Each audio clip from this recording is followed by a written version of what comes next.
Hello student, आज morphology of flowering plant शुरू करेंगे। Morphology means the study of external structure. Living organism के बाहरी स्ट्रक्चर का अध्ययन करना मॉर्फोलॉजी कहलाता है। और अगर इंटरनल स्ट्रक्चर की स्टडी करें तो इसको एनाटॉमी कहते हैं। ऑर्गेनिज्म के फंक्शन की स्टडी करें तो इसको फिजियोलॉजी कहते हैं। बेटा, एंजियोस्पर्म जिनको फ्लावरिंग प्लांट कहते हैं, ये हमारी अर्थ के सबसे एडवांस प्लांट हैं। इनकी मॉर्फोलॉजी में क्या क्या आता है, इनके शरीर के बाहरी स्ट्रक्चर में क्या क्या चीज़ें आती हैं, तो हम इसको पहले देखेंगे। बेटा, एंजियोस्पर्म ऐसे पौधे होते हैं जिनके शरीर पर फ्लावर्स आते हैं, फ्रूट लगते हैं और फ्रूट के अंदर सीड होता है। तो किसी भी एंजियोस्पर्म के जीवन को शुरू करने के लिए हमें सीड से शुरुआत करनी पड़ेगी।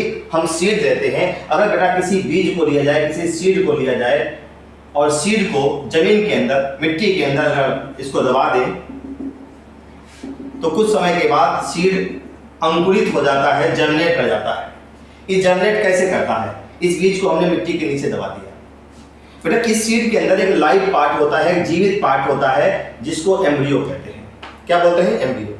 ये रेड वाला पार्ट क्या है? एम्ब्रियो है। इसी के पास पावर है रूट और स्टेम बनाने की। कैसे बनता है? थोड़ा सा इस एम्ब्रियो को हम बाहर निकाल के मैग्नीफाई करके देखते हैं। तो इस लाल वाले पार्ट को, इस एम्ब्रियो को हम बाहर निकाल देते हैं। बेटा, ये एम्ब्रियो मैंने निकाल दिया। ये एम्ब्रियो की एक्सिस है और एम्ब्रियो की एक्सिस में एक ऊपरी हिस्सा होता है फूला हुआ, एक नीचे वाला हिस्सा होता है।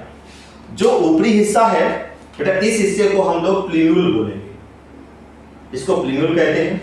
और नीचे जो फूला हुआ हिस्सा है इसको रेडिकल बोलते हैं। अगर ये एम्ब्रियो लाइव है और इसको अगर हमने लाइव एम्ब्रियो वाले सीड को अगर मिट्टी के नीचे दबा दिया, नमी है यहाँ पर, तो कुछ समय के बाद प्लीन्यूल और रेडिकल में सेल डिवीजन शुरू हो जाएगा, माइटोसिस शुरू हो जाएगी और इन्हीं से रूट और स्टेम बनते हैं। बेटा, जो रेडिकल है इससे रूट का फॉर्मेशन होता है और रूट जमीन के अंदर चली जाती है, नीचे धरती चली जाती है। और प्लीन्यूल से स्टेम बनता है जो सूर्य के प्रकाश की तरफ आ जाता है, इससे स्टेम बनता है और सूर्य के प्रकाश की तरफ आता है। प्लीन्यूल से बनने वाली जो रचना है, जो स्ट्रक्चर है, जिसको स्टेम कहते हैं, बेटा इसमें जगह जगह पर ऐसे नोड पाए जाते हैं और नोड से ही लीफ का फॉर्मेशन होता है। इन्हीं से पत्तियां निकलती हैं, इन्हीं से पत्तियां निकलती हैं। आप देखिए, इसका मतलब जब सीड जर्मिनेट करता है तो रेडिकल से रूट निकलती है जो जमीन के अंदर चली जाती है और प्लीन्यूल से स्टेम निकलता है जो सूर्य के प्रकाश की तरफ आता है। जो स्टेम है इसी पे पत्तियां लगी रहती हैं और एक सर्टेन एज के बाद, अब बताओ, तीन चीजें बाहर आ गई। एक तो रूट बाहर आ गई। बेटा, ये वाली स्ट्रक्चर को हम लोग रूट कहते हैं। और जो प्लीन्यूल से स्ट्रक्चर बनता है इसको हम लोग सूट कहते हैं या इसको स्टेम कहते हैं। स्टेम में जहां से पत्तियां निकल रही हैं वो स्ट्रक्चर नोड है। क्या है ये? बेटा, नोड है। जहां से पत्तियां निकल रही हैं वो स्ट्रक्चर नोड है और दो नोड के बीच का जो गैप है इसको इंटरनोड कहते हैं। क्या कहते हैं? इंटरनोड। तो चलो यहीं पे देखते हैं, जो दो नोड के बीच का जो गैप है इसको हम लोग इंटरनोड कहते हैं। किसी भी एंजियोस्पर्म पौधे के बाहरी स्ट्रक्चर क्या क्या हो सकते हैं? भाई, रूट हो सकती है। अगर किसी एंजियोस्पर्म प्लांट को जमीन से उखाड़ दिया जाए तो रूट दिखेगी आपको, स्टेम दिखेगी, पत्तियां दिखेंगी। बेटा, अगर एंजियोस्पर्म को सर्टेन एज के लिए छोड़ दिया जाए तो उसके शरीर पर फ्लावर्स भी बनने लगते हैं, फूल भी बनने लगते हैं। आप देखिए बेटा, ये फ्लावरिंग प्लांट है, इसका मतलब पौधे के ऊपर फ्लावर्स भी आएंगे। तो यहीं पे आपको बता देते हैं बेटा, यहां पर फ्लावर्स भी आपको दिखेंगे, फ्लावर्स भी आएंगे। अगर इन फ्लावर्स को कुछ समय के लिए छोड़ दिया जाए तो इन्हीं से फल बनेंगे और फल को खाया जाए, अंदर बीज निकलते हैं, सीड निकलते हैं। तो फ्लावर है, फ्रूट है और सीड्स हैं, ये भी एंजियोस्पर्म के स्टेम पे ही लगेंगे। आप देखिए, प्लांट की मॉर्फोलॉजी, एंजियोस्पर्म की मॉर्फोलॉजी में क्या क्या हमको पढ़ना है। बेटा जब भी किसी सीड को हम जर्मिनेट करवाएंगे तो सबसे पहले रेडिकल से रूट आएगी, रूट भी प्लांट की मॉर्फोलॉजी में पढ़ते हैं।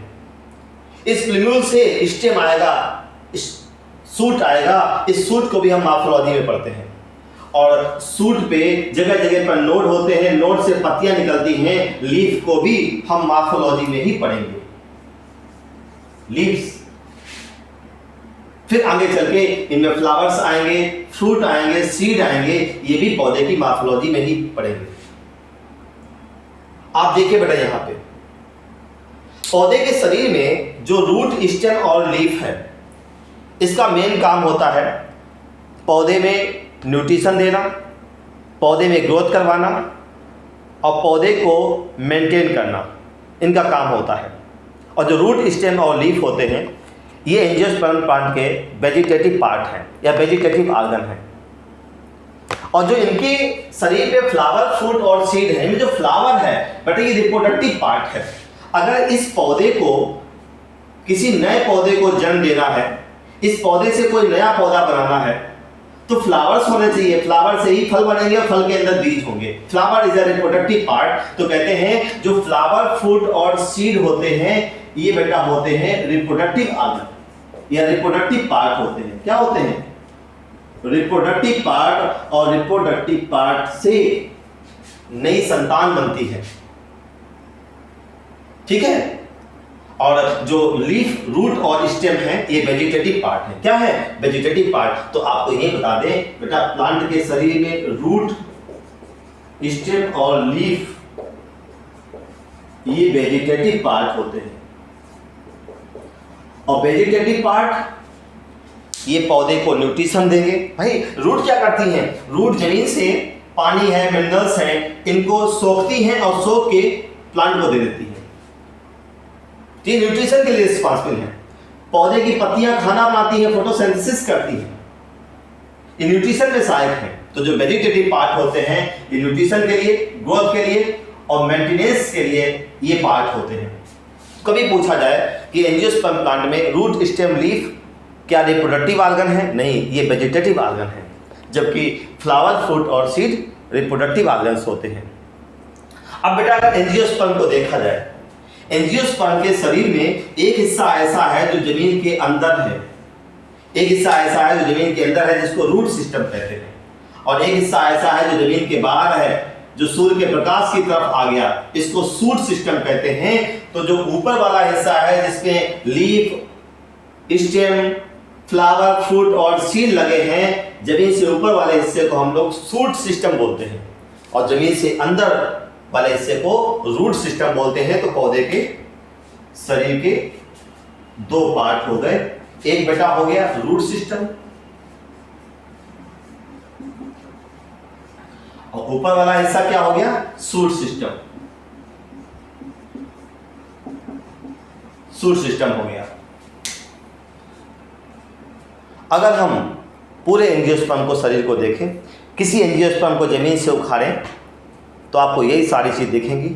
रूट सिस्टम दिखेगा, शूट सिस्टम दिखेगा, और शूट सिस्टम जो होता है इसमें लीफ होंगी, फ्लावर होंगे, फ्रूट होंगे, सीड होंगे, और साथ साथ में जो ये पत्तियां, फ्लावर लगे होंगे वो स्टेम पे ही लगे होंगे, शूट पे ही लगे होंगे। और शूट की खासियत है जगह जगह पर नोड होते हैं, और दो नोड के बीच के स्थान को इंटरनोड कहते हैं।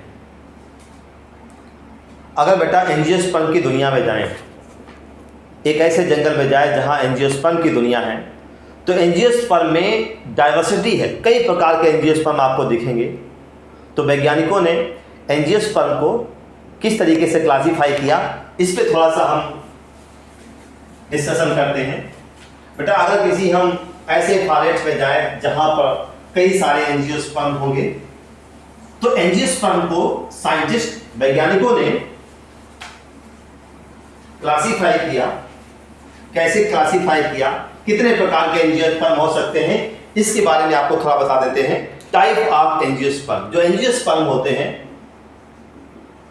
जो इस अर्थ के सबसे एडवांस प्लांट हैं, वो किस रूप में आपको मिलेंगे, किस टाइप के मिलेंगे। तो एंजियोस्पर्म को बेटा सबसे पहले हम क्लासिफाई करते हैं on the basis of life span, इनकी उम्र के हिसाब से, on the basis of life span. अगर जीवन की अवधि के आधार पर देखा जाए, इस अर्थ पर जितने भी लिविंग ऑर्गेनिज्म हैं उनकी एक निश्चित आयु होती है, उसके बाद वो मर जाते हैं। ये जो जन्म से लेकर नेचुरल डेथ के बीच का टाइम है, इसको लाइफ स्पेन कहते हैं, जीवन अवधि कहते हैं। तो एंजियोस्पर्म की लाइफ स्पेन एक जैसी नहीं होती है। कुछ एंजियोस्पर्म ऐसे होते हैं जो 4 से 6 सप्ताह में अपना जीवन कंप्लीट कर लेते हैं। रूट स्टेम लीफ भी निकलेंगे, फ्लावर फ्रूट सीड भी बनेंगे और इसके बाद मर भी जाते हैं। जिनकी आयु 4 से 6 सप्ताह हो, ऐसे एंजियोस्पर्म को हम क्षणिक कहते हैं और क्षणिक को इंग्लिश में एफीमेरल कहते हैं। कुछ एंजियोस्पर्म ऐसे मिलेंगे जिनका जीवन 1 साल या 1 सीजन में कंप्लीट हो जाता है। जो भी उनको करना है, उनके शरीर पर root stem leaf flower fruit seed 1 साल के अंदर बन के पूरा एंजियोस्पर्म का पौधा अपना जीवन कंप्लीट कर लेता है। ऐसे एंजियोस्पर्म को एनुअल मीन्स 1 वर्षीय। देखते हैं लाइफ स्पेन के आधार पर एंजियोस्पर्म कितने प्रकार के आपको मिलेंगे। बेटा अगर आप एंजियोस्पर्म की दुनिया में जाएं तो आपको एंजियोस्पर्म ऐसे मिलेंगे जो 4 से 6 सप्ताह ही जिंदा रहते हैं। ऐसे एंजियोस्पर्म को हम लोग एफीमेरल कहते हैं। एफीमेरल, इनकी लाइफ कितनी होती है? 4 to 6 वीक। ये 4 से 6 सप्ताह जिंदा रहते हैं। इसके एग्जाम्पल क्या है बेटा? इनके एग्जाम्पल में एस्ट्रागेलस आर्टिमेसिया आएगा। एस्ट्रागेलस एंड आर्टिमेसिया।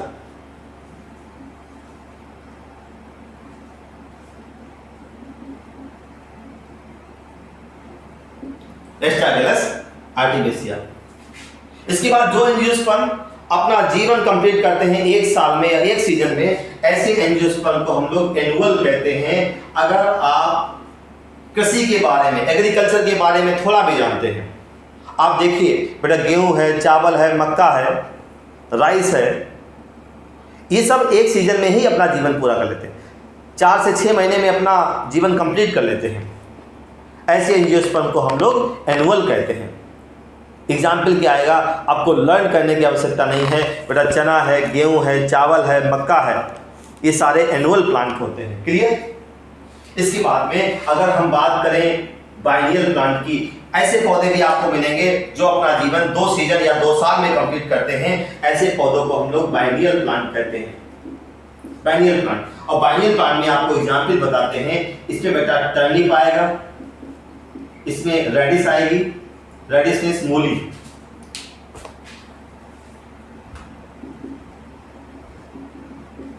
और इसमें कैरेट आएगी, गाजर। अगर आप एग्रीकल्चर से थोड़ा भी संबंध रखते हैं या नहीं भी रखते हैं, तब भी यहां पे देखिए जो मूली है, गाजर है, टर्निप है, कभी आप इनको देखिए, इनमें जो हिस्सा हम खाते हैं वो रूट है। और रूट कैसा पार्ट है? रूट वेजिटेटिव पार्ट है। मैंने भी बताया रूट स्टेम और लीफ पौधे के वेजिटेटिव ऑर्गन है। तो ये बाइनियल प्लांट क्या होते हैं? जो अपना जीवन 2 सीजन में कंप्लीट करते हैं या 2 साल में पूरा करते हैं। बेटा जो बाइनियल प्लांट होते हैं, इनमें जो एग्जाम्पल हैं, ये 2 सीजन में क्या करते हैं? बेटा जो फर्स्ट सीजन होती है, फर्स्ट सीजन, उसमें ये अपने शरीर में रूट स्टेम और लीफ का फॉर्मेशन करेंगे। रूट स्टेम और लीफ का फॉर्मेशन करेंगे पहली सीजन में। और जो अगली सीजन आएगी, अगर इनको पहली सीजन में किसान ने नहीं काटा, भाई मूली है, गाजर है, सलजम है, किसान के लिए उपयोगी पार्ट तो रूट होता है। जैसे रूट स्टेम लीफ बनी, किसान खेत से इनको निकाल लेता है, खोद लेता है, खोद के बाजार में बेच देता है। इनका पूरा जीवन कंप्लीट होने नहीं देता।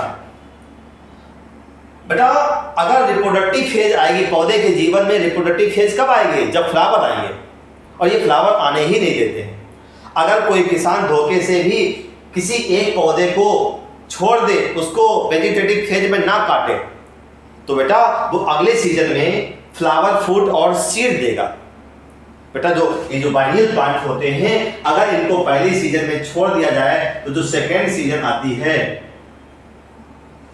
जो सेकेंड सीजन आती है, इसमें पौधे के शरीर पर फ्लावर्स आएंगे, फ्रूट आएंगे और सीड आएंगे। इसका मतलब आप समझ रहे हो? पौधे क्या पहली सीजन में पौधा अपना वेजिटेटिव फेज पूरा करता है और अगले सीजन में पौधा अपनी रिप्रोडक्टिव फेज पूरा करता है। जो रिप्रोडक्टिव फेज है सेकेंड सीजन में, अगर ये फेज आ गई, जैसे ये फेज पूरी होती है, पौधा अपना जीवन कंप्लीट कर लेता है और मर जाता है। ऐसे एंजियोस्पर्म बाइनियल कहलाते हैं। हर पौधा चाहता है कि मरने से पहले संतान जरूर छोड़ के जाए, तभी तो उसकी स्पीसीज बची रहेगी, तभी तो उसकी स्पीसीज समय के साथ चलती रहेगी। हर कोई चाहता है इस पृथ्वी पर वो मरे, लेकिन मरने से पहले उसकी संतान छूट जाए, संतान छोड़ के जाए। एंजियोस्पर्म भी ऐसा करते हैं। तो जो एंजियोस्पर्म 2 साल में जीवन पूरा करते हैं या 2 सीजन में जीवन पूरा करते हैं, उनको बाइनियल कहते हैं। आपको ऐसे एंजियोस्पर्म भी मिलेंगे जो कई वर्षों तक जिंदा रहते हैं, बहुवर्षीय होते हैं, और बहुवर्षीय को हम लोग पेरेनियल कहते हैं। क्या कहते हैं? पेरेनियल कहते हैं। तो आपको ऐसे एंजियोस्पर्म मिलेंगे जिनका जीवन कई वर्ष तक होता है। ऐसे एंजियोस्पर्म को हम लोग पेरेनियल एंजियोस्पर्म कहते हैं। और पेरेनियल में क्या क्या आएंगे? अरे आप अपने आसपास किसी भी बगीचे में जाओ, जैसे मैंगो है, आपके बाबा ने अगर उस पेड़ को लगाया है तो आप भी उसका फल खाते हैं। इसका मतलब वो कई साल तक इस पृथ्वी पर रहता है और अपना जीवन पूरा करता है। मैंगो है, नीम है, बनियन है, ये सब क्या है? ये सब पेरेनियल प्लांट हैं, बहुवर्षीय प्लांट होते हैं। इसमें कुछ पौधों की आयु दी हुई है। एक पौधा है सिकोया, इसकी बेटा इसमें आयु दी है कि सिकोया जो है ये 1500 साल जिंदा रहता है। और बनियन ट्री को तो इमॉर्टल मानते हैं, अमर मानते हैं। ये क्या है? ये बेटा पेरेनियल प्लांट होते हैं। तो यहाँ पे जो सिकोया है और बनियन ट्री है। बनियन ट्री को बेटा इमॉर्टल मानते हैं, अमर मानते हैं, इसको बताएंगे। और इसकी उम्र दी है 1500 साल सिकोया। इसका मतलब आपको ऐसे एंजियोस्पर्म भी, ऐसे वृक्ष भी मिलेंगे जो पेरेनियल होते हैं। हमने एंजियोस्पर्म को जब देखा, उनकी लाइफ स्पेन के आधार पर देखा, तो सारे एंजियोस्पर्म का जीवन एक जैसा नहीं था। कुछ 4 से 6 सप्ताह जिंदा रहते थे, कुछ एनुअल थे, बाइनियल थे और पेरेनियल भी थे। तो हमने लाइफ स्पेन के आधार पर जब एंजियोस्पर्म को देखा तो हमें अलग अलग तरीके के दिखे। बेटा अगर हम लाइफ स्पेन के अलावा देखें, क्या कोई और तरीका भी है एंजियोस्पर्म को क्लासिफाई करने का? ये बेटा एक तरीका और है। कहते हैं एंजियोस्पर्म को अगर उनके रूप के आधार पे, on the basis of form, on the basis of life span और on the basis of form, अगर फॉर्म के आधार पर इनको क्लासिफाई किया जाए तो एंजियोस्पर्म कितने प्रकार के आपको मिलेंगे, देखते हैं। आज आपको ये बता देंगे कि किस तरीके के पौधे को क्या बोलेंगे।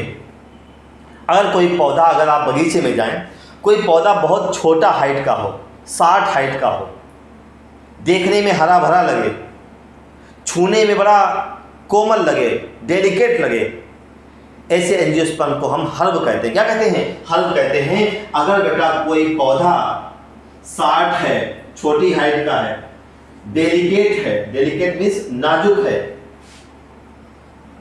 देखने में हरा लगे, ग्रीन है, ऐसे एंजियोस्पर्म को हम लोग हर्ब कहते हैं। क्या कहते हैं? हर्ब कहते हैं। याद रखना, जो पहली कैटेगरी है वो कैटेगरी क्या है? हर्ब। हर्ब में कौन कौन से एग्जाम्पल आएंगे? जैसे आप किसान के खेत में जाएं, कभी गेहूं की फसल खड़ी हो, गेहूं बेटा हर्ब होता है। गेहूं है, साथ साथ में प्याज है, प्याज क्या होता है? हर्ब होता है। चना है, ग्राम है, ये भी हर्ब होता है। तो याद रखना, ये जो हर्ब होते हैं इनके एग्जाम्पल क्या क्या है? जैसे व्हीट है, ग्राम है, ग्राम इज चना, और अनियन प्याज, ये हर्ब है। साथ साथ में अगर हम एंजियोस्पर्म को देखें, आपको एंजियोस्पर्म ऐसे भी मिलेंगे।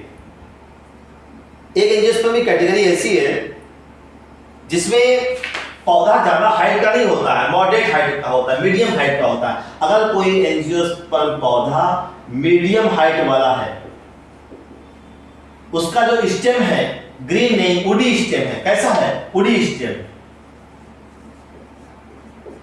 वुडी स्टेम है।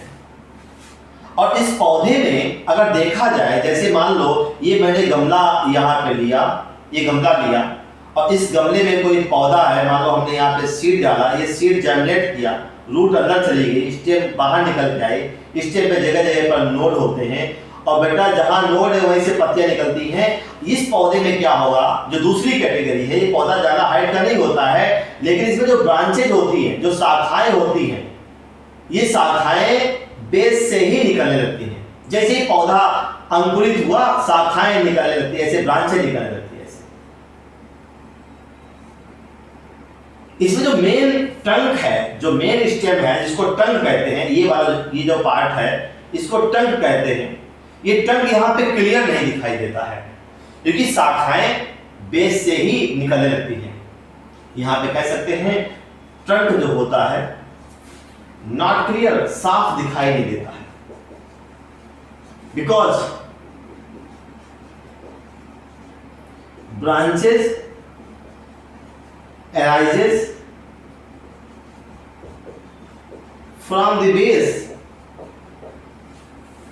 अगर कोई ऐसा एंजियोस्पर्म दिखे जिसमें मेन ट्रंक क्लियर ना हो, ब्रांचेज बेस से ही निकलने लगे, ज्यादा हाइट का भी ना हो, ऐसे एंजियोस्पर्म को हम श्रव कहते हैं। क्या कहते हैं? श्रव कहते हैं। जो बेटा दूसरी कैटेगरी है, दूसरी कैटेगरी वाले एंजियोस्पर्म को क्या बोलेंगे? दूसरी कैटेगरी वाले एंजियोस्पर्म को हम श्रव्स बोलते हैं। श्रव्स के एग्जाम्पल क्या है? कभी आप रोज प्लांट को देखें, गुलाब के पौधे को देखें, गुलाब के पौधे में नीचे से ही ब्रांचें निकलने लगती हैं और ज़्यादा हाइट नहीं होती है। कभी मेहंदी का पौधा देखें, हिना जिसको मेहंदी कहते हैं, मेहंदी भी ऐसा ही होता है। चाइना रोज जिसको गुड़हल कहते हैं, उसको कभी देखें तो बेटा अगर चाइना रोज है, हिना है, रोज है, ये पौधे हर्ब नहीं कहलाएंगे, ये पौधे श्रव्स कहलाएंगे। और श्रव्स के एग्जाम्पल क्या क्या होते हैं? इनके एग्जाम्पल बेटा यहाँ लिखते हैं। इसके एग्जाम्पल में चाइना रोज जिसको गुड़हल कहते हैं वो इसमें आएगी, साथ साथ में हिना जिसको मेहंदी कहते हैं, और रोज ये जो पौधे होते हैं इनको हर्ब नहीं कहेंगे, इनको श्रव कहेंगे। क्या कहेंगे? श्रव्स कहेंगे। क्लियर? अब आपको बताते हैं एक कैटेगरी और है आपके सामने। आपको एंजियोस्पर्म की दुनिया में ऐसे पौधे भी दिखेंगे, ऐसे एंजियोस्पर्म भी दिखेंगे जिनमें क्या होता है, पौधे का जो ट्रंक है, जो स्टेम है, मतलब जमीन के अंदर रूट होती है, रूट तो जमीन के अंदर चली गई, ये जमीन है, जमीन के अंदर वाला पार्ट रूट है, रूट है। और जो शूट होता है, इसमें जो स्टेम होता है, स्टेम ऐसे बढ़ता चला जाएगा और जो ब्रांचेज हैं वो एक हाइट के बाद निकलना शुरू होती है। जो ब्रांचेज होती हैं वो एक हाइट के बाद निकलना शुरू होती है। बेटा अगर कोई एंजियोस्पर्म आपको ऐसा दिखे जिसमें जो ट्रंक है, जो स्टेम का ट्रंक है वो क्लियर आपको दिखाई दे, यहां पे ट्रंक क्लियर है। क्यों क्लियर है? क्योंकि ब्रांचेज एक हाइट के बाद निकलना शुरू हो रही है। अगर कोई एंजियोस्पर्म ऐसा है जिसमें ट्रंक क्लियर है, ब्रांचेज एक सर्टेन हाइट के बाद निकलती हैं, ऐसे एंजियोस्पर्म को हम लोग ट्री कहते हैं। क्या कहते हैं? ट्री कहते हैं। तो तीन कैटेगरी फॉर्म के आधार पे आपको मिली। पहली कैटेगरी श्रव थी, हर्ब थी, दूसरी कैटेगरी श्रव थी और तीसरी कैटेगरी ट्री। बेटा अब आप किसी भी एंजियोस्पर्म को कुछ भी नहीं बोलेंगे। अगर कोई छोटी हाइट का है, हरा भरा है तो हर्ब बोलेंगे, थोड़ा सा मीडियम हाइट का है, गुलाब के पौधे की तरह है, गुड़हल चाइना रोज की तरह है या मेहंदी की तरह है तो आप उसको श्रव बोलेंगे। और कोई मैंगो की तरह है, इमली जिसको टैमरिंड कहते हैं, नीम है, बनियन है, अगर इस तरीके के आपको एंजियोस्पर्म मिले तो आप उसको ट्री बोलेंगे। मैंगो के पेड़ को आप हर्ब नहीं बोल सकते हैं, उसको आप श्रव नहीं बोल सकते हैं। क्या बोलेंगे? उसको ट्री बोलेंगे। तो कब ट्री बोलेंगे, कब हर्ब बोलेंगे, कब श्रव बोलेंगे, ये आपको यहां क्लियर दिखाई दे रहा है, कोई कंफ्यूजन नहीं होना चाहिए। हम प्लांट की दुनिया में अगर जाएं, एंजियोस्पर्म की दुनिया में जाएं, तो हमको ये पता होना चाहिए हर्ब क्या होते हैं, श्रव क्या होते हैं, ट्री क्या होते हैं। अच्छा अब देखते हैं बेटा, तो हमने दो तरीके से देखा, लाइफ स्पैन के आधार पर देखा, on the basis of form देखा, तो हमें अलग अलग एंजियोस्पर्म दिखाई दिए। एक एंजियोस्पर्म आपको ऐसा मिलेगा जिसको कलम कहते हैं। कभी आप बांस को देखें जिससे सीढ़ी बनाई जाती है, बांस में आप देखिए जो बाम्ब्यूसा है बेटा उसमें जगह जगह पर सॉलिड नोड होते हैं, ऐसे गांठें होती हैं जिनको नोड कहते हैं, और इन गांठों के बीच में हालो इंटरनोड होते हैं, खोखले इंटरनोड होते हैं। जिन बच्चों ने देखा है सबको पता है, ये जो गांठें हैं सॉलिड होती हैं जिनको हम लोग नोड कहते हैं, और ये बीच का खोखला जो हिस्सा है इसको इंटरनोड कहते हैं, इंटरनोड। और इंटरनोड बेटा कैसे होते हैं? हालो होते हैं। अगर कोई एंजियोस्पर्म ऐसा हो तो इस तरीके के एंजियोस्पर्म को हम लोग कल्म्स बोलते हैं। क्या बोलते हैं? कल्म्स बोलते हैं। ये जो एंजियोस्पर्म का टाइप है इसको कल्म्स बोलते हैं। और इसके एग्जाम्पल में क्या आएगा? बम्ब्यूसा इज एग्जाम्पल ऑफ कल्म। ठीक है, तो हमने on the basis of form देख लिया। अच्छा बेटा, अब बात आती है कि एंजियोस्पर्म, अगर हम एंजियोस्पर्म की दुनिया में जाएं तो एंजियोस्पर्म स्टेम के नेचर के आधार पर, उनका जो स्टेम है, जो ऊपरी हिस्सा है, उसका नेचर कैसा है, इसके आधार पर भी हम एंजियोस्पर्म को क्लासीफाई करेंगे। कैसे क्लासीफाई करते हैं? थोड़ा सा स्पेस कर देते हैं यहाँ पे, चलो इसको साफ कर देते हैं।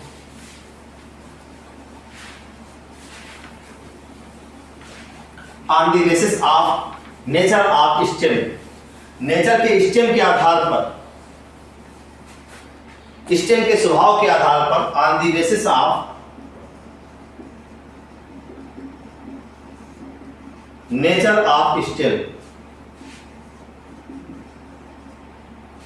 स्टेम के नेचर के आधार पर एंजियोस्पर्म कैसे होते हैं। बेटा यहां पर एंजियोस्पर्म, जब भी आप एंजियोस्पर्म के फॉरेस्ट में जाएंगे, कुछ एंजियोस्पर्म आपको ऐसे मिलेंगे जो सीधे खड़े हैं, अपराइट हैं। बेटा हर कोई चाहता है सीधा खड़ा रहे, लेकिन सबके पास ताकत नहीं होती है।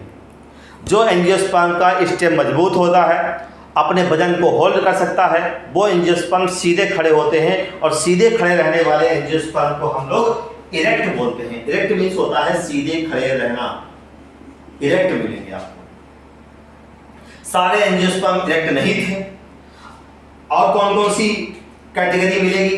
बेटा आपको ऐसे एंजियोस्पर्म मिलेंगे जो सीधे नहीं खड़े रह सकते हैं, और जो सीधे नहीं खड़ा रहेगा वो रेंग कर चलेगा। बेटा जिसका स्टेम मजबूत नहीं होगा, जिसका स्टेम वजन नहीं होल्ड कर पाएगा, वो रेंग कर चलेगा। और रेंग कर चलने वाले एंजियोस्पर्म को हम लोग क्रीपर्स कहते हैं। क्या कहते हैं? क्रीपर्स कहते हैं। तो एक कैटेगरी और आती है एंजियोस्पर्म की, बेटा जो सीधे नहीं खड़े रह पाए वो रेंग कर चले, क्रीपर्स। क्रीपर्स क्या थे? ये जो क्रीपर्स थे, जैसे मान लो कोई हमने बीज लिया, ये सीड लिया, सीड को जमीन के अंदर दबा दिया। सीड के अंदर जीवित हिस्सा होता है जिसको एम्ब्रियो कहते हैं। और बेटा इस एम्ब्रियो से नीचे से रूट निकलेगी, ऊपर से स्टेम आएगा, और स्टेम सीधा नहीं खड़ा रह पाएगा, ये रेंग कर चलेगा, ऐसे रेंग कर चलेगा। स्टेम की खासियत होती है, जगह जगह पर गांठें होती हैं जिनको नोड कहते हैं। और बेटा नोड से पत्तियां निकल सकती हैं, तो नोड से ऐसे पत्तियां निकलती हैं। चलो हमने ऐसे पत्तियां निकाल ली। अब ये पौधा जो रेंग कर चलने वाला है, इस नोड से पत्तियां निकलती हैं, और साथ साथ में इसको मजबूती मिली रहे, हवा में ये उड़े ना, इधर उधर ना जाए। भाई लंबा सा हवा आई तो उड़ सकता है ये, तो भगवान से मांगा कि मालिक हमको जगह जगह पर रूट भी दे देना। तो जो नोड होते हैं, यहां से अगर पत्तियां निकले, पत्तियों के साथ साथ रूट भी निकले, इस तरीके से रूट भी निकले,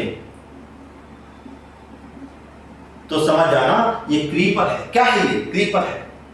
कभी आप मैदान में जाइए जहां दूब घास हो, दूब घास देखिए, दूब घास रेंग कर चलती है, और जैसे रेंग कर चलती है जगह जगह पर नोड बनते हैं, और नोड से पत्तियां और रूट दोनों निकलती हैं। और इस तरीके के एंजियोस्पर्म को हम लोग क्रीपर्स कहते हैं। और क्रीपर्स के एग्जाम्पल क्या है? बेटा दूब ग्रास एंड ऑक्जेलिस, दो इसके एग्जाम्पल हैं। तो सारे एंजियोस्पर्म आपको सीधे खड़े हुए नहीं दिखाई देंगे, आपको रेंग कर चलने वाले भी दिखाई देंगे। साथ साथ बेटा एक कैटेगरी इसमें और होती है, वो भी रेंग कर चलती है, लेकिन इसमें थोड़ा सा कुछ अंतर देखने को मिलेगा। एक कैटेगरी ऐसी है जिसमें बेटा अगर हम बीज लें, सीड लें, और सीड को जमीन के अंदर दबा दें, इसको जमीन के अंदर दबा दें, और सीड के अंदर जीवित एम्ब्रियो होता है। इस एम्ब्रियो में नीचे रूट निकलती है जो जमीन के अंदर चली जाती है, और जो स्टेम है ये रेंग कर चलेगा, ऐसे रेंग कर चल दिया। स्टेम पे जगह जगह पर नोड होते हैं। बेटा ये एंजियोस्पर्म ऐसा होता है रेन कर चलने वाला है, लेकिन यहाँ जो नोड होते हैं यहाँ से पत्तियां ऐसे निकलती हैं, लेकिन पत्तियां निकलती हैं, रूट नहीं निकलती हैं। यहाँ पे हर नोड से पत्ती भी निकली थी और रूट भी निकली थी, इसी वजह से इसको हमने क्रीपर कहा। यहाँ पे रेन कर चलता है, हर नोड से पत्ती तो निकल रही है लेकिन रूट नहीं निकल रही है, ये पौधा एक ही जगह पर रूट से फिक्स है। इस तरीके के रहने वाले पौधे को हम ट्रेलर बोलते हैं। क्या बोलते हैं? ट्रेलर्स बोलते हैं। जो ये एंजियोस्पर्म की कैटेगरी है इसको हम ट्रेलर्स कहते हैं। इसके एग्जाम्पल क्या है? इसमें बेटा एग्जाम्पल आता है बेसेला, बेसेला एंड लिंडेनबर्जिया। याद रखना, एक बार सिर्फ पढ़ना है आपको, बाद बाकी ब्रेन में ऐसे ही बैठा लेना है हर चीज। ये मैंने आपको इसलिए बता दिया। अगर हम प्लांट की मॉर्फोलॉजी की बात करते हैं, एंजियोस्पर्म की बात करते हैं, तो एंजियोस्पर्म के बारे में हमें बेसिक इंफॉर्मेशन होनी चाहिए कि एंजियोस्पर्म कितने प्रकार के हो सकते हैं। फॉर्म्स ऑफ एंजियोस्पर्म क्या है? तो हमने लाइफ स्पेन के आधार पे, हमने रूप के आधार पर, हमने स्टेम के नेचर के आधार पे देखा, तो अलग अलग तरीके के एंजियोस्पर्म हमको मिले। एंजियोस्पर्म में हमें रिच डाइवर्सिटी मिली है। एक कुछ एंजियोस्पर्म ऐसे होते हैं, रेन का चलना कोई अच्छी बात नहीं है, ये एडवांस फीचर नहीं है, हर कोई चाहता है सीधा खड़ा रहे।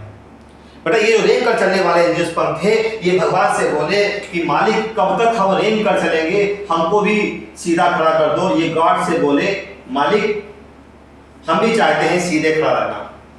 इन्होंने कहा ठीक है, कोशिश करो। इनका स्टेम बेटा नाजुक है, इनका स्टेम कमजोर है, ये सीधे खड़े नहीं रह सकते थे, सीधे खड़े रहने के लिए ताकत चाहिए थी। जब इन दोनों ने भगवान से प्रार्थना की होगी तो भगवान ने कहा कोशिश करना, अगर रास्ते में कोई तुमको मिल जाए तो उसका हाथ पकड़ लेना। देखा होगा आपके घर के पीछे कभी कभी क्या होता है, मम्मी आपके घर के पीछे, पापा आपके घर के पीछे तरोई या लौकी के बीज डाल देते हैं। तरोई या लौकी के बीज आप जब डाल देते हैं और जैसे ही वो अंकुरित होते हैं वो रेंग कर चलते हैं, लेकिन अगर पीछे से रस्सी मिल जाए उनको या कोई डंडा मिल जाए उनको, उसको पकड़ के ऊपर चढ़ जाते हैं। और पकड़ कर ऊपर चढ़ना क्लाइंबिंग कहलाती है। क्या कहलाती है? क्लाइंबिंग। तो आपको ऐसे एंजियोस्पर्म भी मिलेंगे जो क्लाइंबिंग करेंगे, क्लाइंबर्स होंगे। तो नंबर चौथी कैटेगरी है, आपको ऐसे एंजियोस्पर्म मिलेंगे जो थोड़ा सा भी सहारा मिल जाए पकड़ के ऊपर चढ़ जाते हैं, उनको क्लाइंबर्स कहते हैं। जो क्लाइंबर्स होते हैं उनमें क्या होता है, जैसे मान लो आपने कोई बीज अपने घर के पीछे डाल दिया, लौकी या तुरई का बीज डाल दिया, ये सीड डाला, सीड नीचे जमीन है, मिट्टी है, ये बेटा सीड अंकुरित होगा, नीचे रूट निकलेगी, जमीन के अंदर चली जाएंगी। इस एम्ब्रियो, जो जीवित एम्ब्रियो है, उसी में जो प्लिन्यूल है वहां से स्टेम निकलेगा जो रेंग कर चलेगा, ऐसे रेंग कर चलेगा। अब बेटा स्टेम की खासियत होती है, जगह जगह पर नोड होते हैं और इन्हीं नोड से पत्तियां बाहर आती हैं। ऐसे पत्तियां बाहर आती हैं कि नहीं आती? नोड से पत्तियां बाहर आती हैं। और बेटा ये रेंग कर चल रहा था, इसको रास्ते में एक खंभा मिल गया, लकड़ी का एक खंभा मिल गया। मान लो ये लकड़ी का एक छड़ी ऐसी मिल गई, यहां पे ऐसे। ये एंजियोस्पर्म ऐसे हैं, इन्होंने भगवान से कहा कि मालिक हम भी सीधे रहना चाहते हैं, हम भी उठ के दुनिया देखना चाहते हैं। तो भगवान ने कहा ठीक है, तुमको कुछ ना कुछ पावर देते हैं। अगर रास्ते में कोई खड़ी हुई चीज आपको मिल जाए तो आप उसको पकड़ लेना और पकड़ के ऊपर चढ़ जाना, क्लाइंबिंग कर जाना। तो ये पौधे बोले कि मालिक ये खंभा खड़ा है, इस खंभे को पकड़ेंगे किससे? हमारे शरीर के अंदर कोई ना कोई तो ऐसा हाथ दीजिए, कोई ना कोई ऐसी रचना दीजिए, कोई ना कोई ऐसी स्ट्रक्चर दीजिए जिसकी सहायता से इस खंभे को पकड़ लें और ऊपर चढ़ जाए। तो भगवान ने इस खंभे को पकड़ने के लिए कुछ चीजें दी। आप कभी देखो बेटा, कभी कभी पौधे के शरीर में, देखो पौधे के शरीर में स्टेम है, ये क्या है? ये तो बेटा स्टेम है। यहां पे आपको बताते हैं, पौधे के शरीर में ये तो स्टेम है, कभी कभी स्टेम की सहायता से लिपट कर ऊपर चढ़ जाते हैं। ये स्टेम की सहायता से लिपटते हैं। अगर बेटा स्टेम की सहायता से लिपट कर ऊपर चढ़ते हैं तो इनको स्टेम क्लाइंबर कहते हैं। कभी कभी क्या होता है, आप देखिए, कभी कभी क्या होता है, पौधों में जो रेंग कर चलने वाले पौधे हैं, इनमें स्प्रिंग जैसी डिजाइन होती है। इस स्प्रिंग जैसी डिजाइन को हम टेंडिल कहते हैं। कभी आप अंगूर देखिए, लौकी देखिए, खरबूजा देखिए, तरबूज देखिए, इनके शरीर पर स्प्रिंग जैसी डिजाइन होती है जिसको टेंडिल कहते हैं, और ये टेंडिल की सहायता से मान लो रास्ते में खंबा पड़ गया और ये खंबे को टेंडिल की सहायता से लपेट लेंगे और लपेट कर ऊपर चढ़ जाते हैं। जो टेंडिल की सहायता से लिपट कर चढ़ते हैं उसको टेंडिल क्लाइंबर कहते हैं। अब एंजियोस्पर्म के पास पत्ती भी है, लीफ भी है। कुछ एंजियोस्पर्म ऐसे होते हैं जो लीफ की सहायता से लिपट कर ऊपर चढ़ जाते हैं, उनको लीफ क्लाइंबर कहते हैं। तो यहां पे देखिए एंजियोस्पर्म जो क्लाइंबर्स थे, रास्ते में अगर खंबा मिल गया, लकड़ी की छड़ी मिल गई या दीवार मिल गई, तो ये उस खंबे को, उस लकड़ी के डंडे को कैसे पकड़ेंगे? स्टेम की सहायता से पकड़ेंगे तो इसको स्टेम क्लाइंबर कहते हैं। टेंडिल की सहायता से पकड़ेंगे तो टेंडिल क्लाइंबर कहते हैं। लीफ की सहायता से पकड़ेंगे इसको लीफ क्लाइंबर कहते हैं। कभी कभी इनमें कांटे, स्पाइन है, थॉर्न है, प्रिकल्स है, ये बनते हैं, नुकीले स्ट्रक्चर होते हैं। इनकी सहायता से अगर क्लाइंबिंग होती है तो उनको प्रिकल क्लाइंबर, थॉर्न क्लाइंबर इस तरीके से कह सकते हैं। तो जो क्लाइंबर्स होते हैं, जो बेटा स्टेम क्लाइंबर होते हैं, जो क्लाइंबर्स होते हैं, ये कौन कौन हो सकते हैं? बेटा स्टेम की सहायता से क्लाइंबिंग होती है तो उसको स्टेम क्लाइंबर कहते हैं, और स्टेम क्लाइंबर को हम लोग ट्विनर्स भी बोलते हैं। क्या बोलते हैं? स्टेम क्लाइंबर को हम लोग ट्विनर्स भी बोलते हैं। क्लियर? साथ साथ में टेंडिल की सहायता से क्लाइंबिंग होती है तो उसको टेंडिल क्लाइंबर बोलते हैं, और साथ साथ में हुक है, नुकीले नुकीले कांटे जैसे स्ट्रक्चर होते हैं, स्पाइन है, थॉर्न है, प्रिकल्स है, प्रिकल्स भी कांटे जैसे होते हैं। इनकी सहायता से अगर कोई पौधा क्लाइंब अप होता है तो मैंने देखा कि एंजियोस्पर्म की दुनिया बड़ा बेहतरीन दुनिया है। एंजियोस्पर्म इस पृथ्वी के सबसे एडवांस पौधे हैं। सबसे एडवांस क्यों हैं? क्योंकि इनके शरीर पे सबसे बेहतरीन स्ट्रक्चर पाए जाते हैं। जो पौधे के शरीर को खूबसूरत बनाए, जो पौधे के शरीर को एडवांस बनाए, वो सारे फीचर भगवान ने इन पौधों के अंदर दिए हैं। जैसे इंसान इस पृथ्वी का सबसे एडवांस एनिमल है। क्यों एडवांस है? क्योंकि इंसान के शरीर में बेहतरीन स्ट्रक्चर हैं। इंसान के शरीर की जो मेटाबॉलिक प्रोसेस होते हैं, इंसान के शरीर के जो बॉडी ऑर्गन्स हैं, इंसान के शरीर की जो सेल्स हैं, मोस्ट एडवांस हैं। इसी तरीके से प्लांट की दुनिया में एंजियोस्पर्म सबसे एडवांस पौधे हैं। तो मैंने एंजियोस्पर्म के रूप को देखा, एंजियोस्पर्म की दुनिया को देखा, तो हमने लाइफ स्पैन के आधार पर क्लासीफाई किया, इनको हमने फॉर्म्स के आधार पर क्लासीफाई किया, हमने नेचर ऑफ स्टेम के आधार पर क्लासीफाई किया, तो ये अलग अलग तरीके के हमको दिखे। अब बेटा अगर मॉर्फोलॉजी की बात करते हैं, अब हम एनसीईआरटी पे आते हैं। एनसीईआरटी कहती है कि किसी भी एंजियोस्पर्म की अगर मॉर्फोलॉजी को देखा जाए तो किसी भी एंजियोस्पर्म को आप जमीन से उखाड़ लो।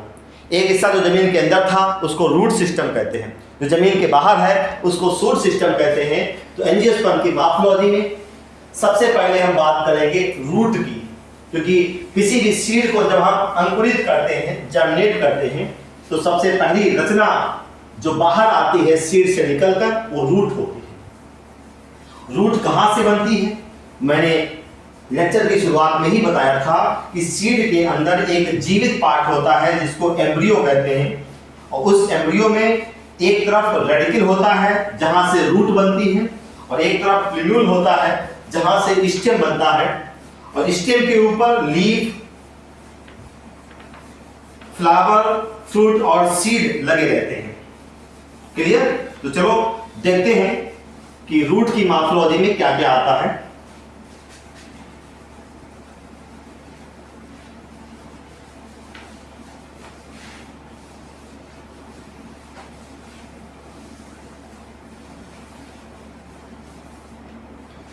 रूट की मॉर्फोलॉजी में क्या क्या आता है?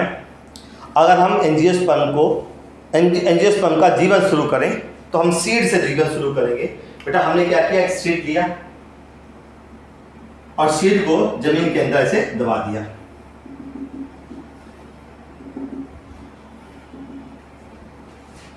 अगर ये सीड जिंदा है, जिंदा का मतलब इसके अंदर लाइव एम्ब्रियो अगर है, ये एम्ब्रियो अगर लाइव है, जिंदा है, तो सीड जर्मिनेट करेगा, अंकुरित होगा, अदरवाइज ये जर्मिनेट नहीं करेगा।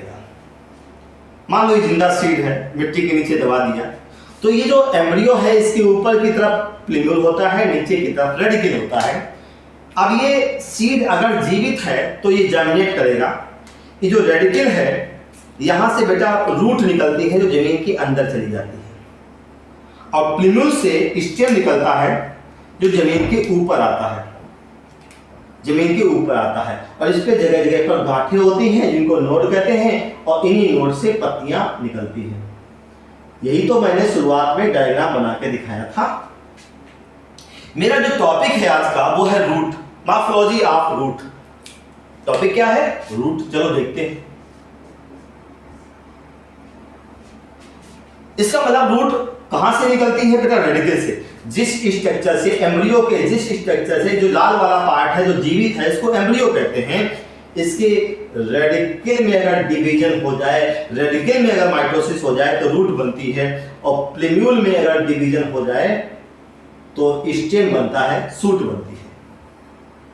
ये जो बेटा रूट है, ये जो रूट है इसकी खासियत क्या है? क्यों ये पौधे के शरीर में बनी?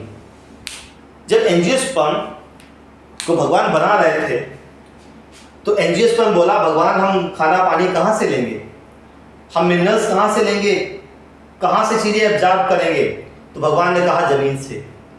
तो जो हिस्सा जमीन से पानी और मिनरल्स को एब्जॉर्ब करता है वो जमीन के अंदर रहता है, और जो हिस्सा सूर्य का प्रकाश लेके खाना बनाता है, जो हिस्सा फ्लावर, फ्रूट और सीड बनाता है, उस हिस्से को स्टेम कहते हैं या सूट सिस्टम कहते हैं, वो जमीन के बाहर रहता है।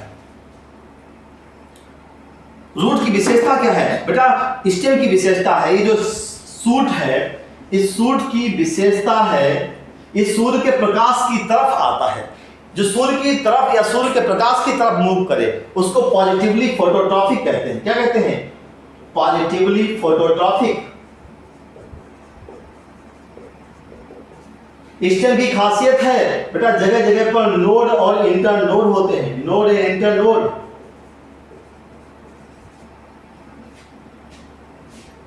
ब्रांचेड लीफ, फ्लावर, फ्रूट और सीड को धारण करता है। कह सकते हैं बेटा ये जो स्टेम है ये धारण करता है, इसमें ब्रांचेज होती हैं, शाखाएं होती हैं, इसमें लीफ लगी रहती हैं, फ्लावर लगे रहते हैं, फ्रूट लगे रहते हैं, और सीड्स भी फल के अंदर रहते हैं।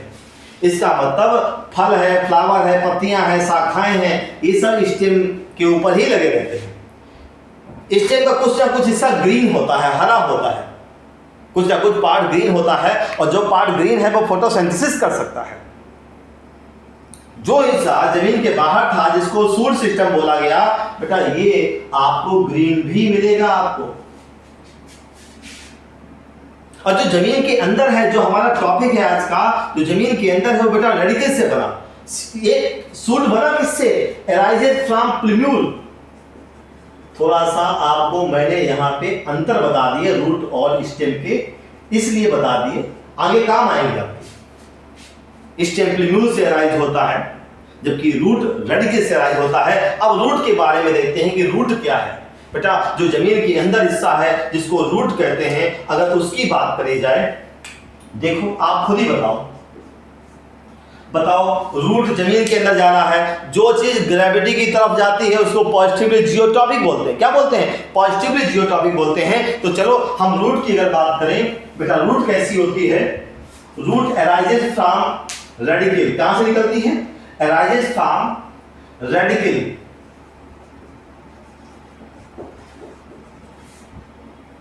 Arises from radical of embryo. ये जो लाल वाला हिस्सा है जो जीवित है वो एम्ब्रियो है, एम्ब्रियो के रेडिकल से अराइज होती है। क्लियर?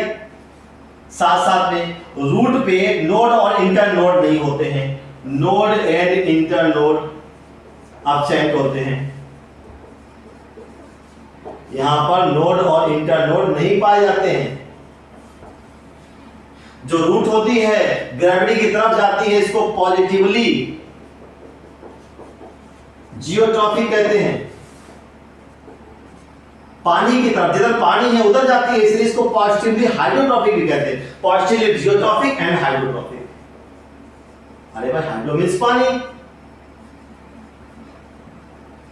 ग्रेविटी और वाटर दोनों की तरफ आकर्षित होती है, इसको पॉजिटिवली जियो एंड हाइड्रोट्रॉपिक कहते हैं। बेटा रूट नॉन ग्रीन होती है, हरी नहीं होती है। रूट फ्लावर, फ्रूट और सीड को धारण नहीं करती है। रूट में पत्तियां नहीं होती है। तो याद रखना ये फीचर रूट के हैं और ये फीचर स्टेम के हैं। दोनों में मैंने आपको डिफरेंसेस बता दिए। मेरा टॉपिक है रूट सिस्टम। तो देखा बेटा, रूट की शुरुआत कर चुके हैं हम लोग। रूट रेडिकल से बनती है, नोड इंटरनोड नहीं होते हैं, पॉजिटिवली जियोट्रॉपिक एंड हाइड्रोट्रॉपिक होती हैं, नॉन ग्रीन होती हैं। क्लियर? रूट का काम क्या है बेटा? अगर देखो रूट जमीन के अंदर जा रही है तो रूट का फंक्शन क्या है? पानी और मिनरल्स को सोखना, एब्जॉर्ब करना, जमीन से पानी और मिनरल्स को एब्जॉर्ब करना। तो यहीं पे लिखते हैं फंक्शन ऑफ रूट। बेटा function of root, root angiosperm के शरीर पर क्यों बनी, क्या इनका काम था? तो भगवान ने कहा कि जमीन से पानी और मिनरल्स को एब्जॉर्ब करना है तुमको, तो वाटर एंड मिनरल्स को एब्जॉर्ब करती है। Water and minerals, water and minerals का एब्जॉर्प्शन करती है। क्लियर? पौधा जमीन से जुड़ा हुआ है, फिक्स है, इसका मतलब प्लांट को एंकरेज प्रोवाइड करती है। प्रोवाइड एंकरेज,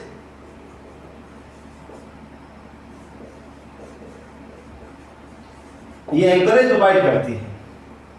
साथ साथ में बेटा कुछ रूट ऐसी मिलेगी जो प्लांट ग्रोथ रेगुलेटर्स का सिक्रीशन करती है। एनसीईआरटी में लिखा है कि सीक्रेट प्लांट ग्रोथ रेगुलेटर, कुछ ऐसी होती हैं रूट जो सिक्रीट करती हैं प्लांट ग्रोथ रेगुलेटर्स।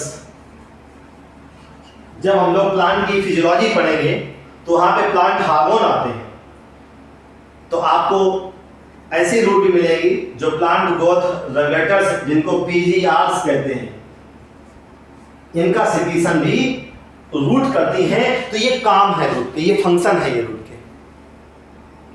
लेकिन रूट आपको ऐसी भी मिलेंगी जिनको आप खाते हैं। इंसान कई सारी सब्जियों में रूट को भी यूज करता है, जैसे मूली है, गाजर है, चुकंदर है, स्वीट पोटैटो है जिसको शकरकंद कहते हैं। ये सब जड़ें हैं जिनको आप खाते हैं। और इंसान बहुत ही क्लेवर एनिमल है, बहुत ही चालाक एनिमल है। वो कोई भी चीज़ फर्जी में नहीं खाएगा, कोई ना कोई हित होगा, कोई ना कोई न्यूट्रिशन होगा तभी खाएगा। हम कोई भी रूट खाते हैं इसका मतलब वहाँ पे पोषक तत्व हैं, वहाँ पे न्यूट्रिशन है, वहाँ पे भोजन है। तो आपको ऐसी रूट भी मिलेगी जो भोजन स्टोर करती हैं। तो जो रूट के काम हैं बेटा, इतने सारे काम तो है ही, पानी और मिनरल्स को एब्जॉर्ब करना, एंकरेज प्रोवाइड करना, प्लांट ग्रोथ रेगुलेटर का सिक्रीशन करना। इसके अलावा भी रूट के द्वारा कई और काम भी किए जाते हैं। रूट भोजन स्टोर भी करती हैं, रूट पौधे को सपोर्ट भी प्रदान करती हैं, और रूट वाइटल फंक्शन भी परफॉर्म करती हैं। इनको भी देखेंगे। अच्छा अभी देखते हैं बेटा, रूट दो टाइप की होती है, दो प्रकार की रूट होती हैं। कौन कौन सी दो प्रकार की होती हैं, पहले इसको देख लेते हैं। बेटा जो रूट रेडिकल से बनती है, देखो बेटा जो रूट रेडिकल से बनती है, जो रेडिकल से बनती है बेटा, इस रूट को हम प्राइमरी रूट कहते हैं। देखो ये भी ध्यान देना, जो रूट रेडिकल से बनती है उसको प्राइमरी रूट कहते हैं। ऐसे ये रूट जमीन के अंदर ऐसे जा रही है, जमीन के अंदर जा रही है। ये रूट कौन सी है? चलो इसको एक बार देख लेते हैं। रेडिकल से बनने वाली रूट को हम कहते हैं प्राइमरी रूट। ध्यान देना यहां पे। अब इस प्राइमरी रूट ये काफी लंबी होती है। इस प्राइमरी रूट में जो आगे चल के शाखाएं निकलेंगी, वो शाखाएं, जैसे मान लो ये कोई ब्रांच निकली, इससे ये कोई ब्रांच निकली, ये जो दूसरी बेटा ब्रांच निकली है इसको सेकेंडरी रूट कहते हैं। ये दूसरे नंबर पे आ रही है, इसको हम सेकेंडरी रूट कहते हैं, सेकेंडरी रूट। और ये प्राइमरी रूट के लेटरल साइड में निकली है, तो इसको हम फर्स्ट डिग्री लेटरल। भाई सबसे पहली लेटरल रूट कौन सी है? सेकेंडरी रूट सबसे पहली लेटरल रूट होती है, इसलिए इसको फर्स्ट डिग्री लेटरल रूट भी कहते हैं। बेटा फर्स्ट डिग्री लेटरल रूट, ये वन है, ये 1 degree, first degree lateral root. और मान लो इस सेकेंडरी रूट से कोई एक और शाखा निकल आई, बेटा ये जो तीसरे नंबर पे निकली है इसको टर्सरी रूट बोलेंगे। क्या बोलेंगे? टर्सरी रूट बोलेंगे। और टर्सरी रूट या इसको बोलते हैं सेकेंड डिग्री लेटरल रूट, क्योंकि लेटरल साइड में ये दूसरे नंबर पे निकली है, तो इसको बोलते हैं second degree, 2 degree lateral root बोलते हैं। 2 डिग्री लेटरल रूट बोलते हैं। ये जो प्राइमरी रूट है, सेकेंडरी रूट है, टर्सरी रूट है, ये पूरा एक सिस्टम बन जाता है। इस सिस्टम को हम लोग टैप रूट सिस्टम कहते हैं। क्या कहते हैं? टैप रूट सिस्टम कहते हैं। बेटा रेडिकल से बनने वाला जो रूट सिस्टम है, उस सिस्टम को हम लोग टैप रूट सिस्टम बोलते हैं। क्या बोलते हैं? Tap root system. तो ये जो पूरा सिस्टम बन गया जिसमें primary root, secondary root, tertiary root सारी थी, इसको हम लोग कहते हैं टैप रूट सिस्टम। और बेटा ये टैप रूट सिस्टम अगर आपको देखना है तो आप किसी भी खेत में जाकर जो राई का पौधा होता है, मस्टर्ड का पौधा होता है, उसको आप कभी जमीन से उखाड़ लीजिए। जमीन से उखाड़िए, एक लंबी सी रूट होगी जिसको प्राइमरी रूट कहेंगे, और उसी से साइड में छोटी छोटी रूट निकलेंगी जिसमें सेकेंडरी भी होगी, टर्सरी भी होगी, और सबसे लास्ट में छोटी सी रूट निकलती है, उसको रूटलेट कहते हैं। बहुत छोटा अगर कोई धागा होगा वो रूटलेट कहलाता है। मैं यहाँ पे इंडिकेट नहीं करूंगा। ये बेटा जो रेडिकल से बनने वाली रूट है उसको हम टैप रूट सिस्टम कहते हैं। टैप रूट सिस्टम में क्या क्या आएगा? बेटा प्राइमरी रूट आएगी, सेकेंडरी रूट आएगी और टर्सरी। ये जो प्राइमरी रूट होती है इसी को टैप रूट कहते हैं। क्या कहते हैं? टैप रूट कहते हैं।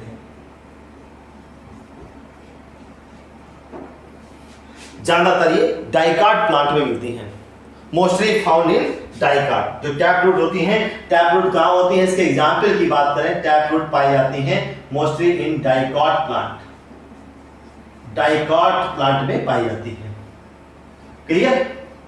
रूट दो तरह की होती हैं। एक तो हो गई टैप रूट।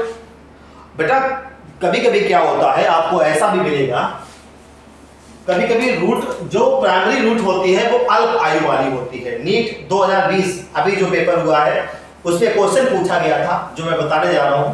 क्वेश्चन ये पूछा गया था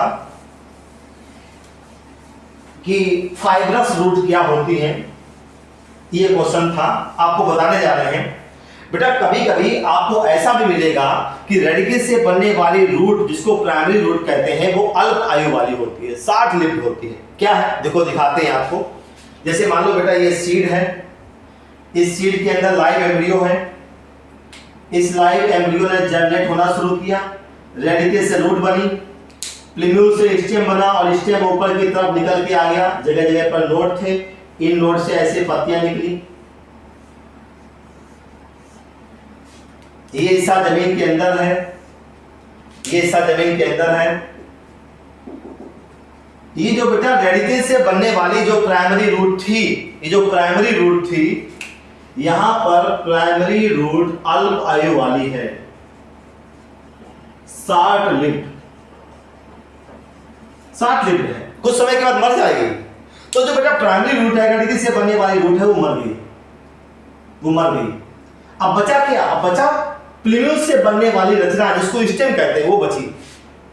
अब स्टेम की खासियत होती है जगह जगह पर नोड होते हैं। बेटा मान लो यहां पर नोड है, यहां पर नोड है, यहां पर नोड है, यहां पे नोड है, यहां पे नोड है। नोड से पत्तियां बाहर निकलती हैं। अगर प्राइमरी रूट शॉर्ट लिव्ड है, रेडिकल से बनने वाली रूट अल्प आयु वाली है, तो बेटा वो मर जाएगी। अब बचेगा क्या? प्लीम्यूल या प्लीम्यूल से बनने वाली रचना।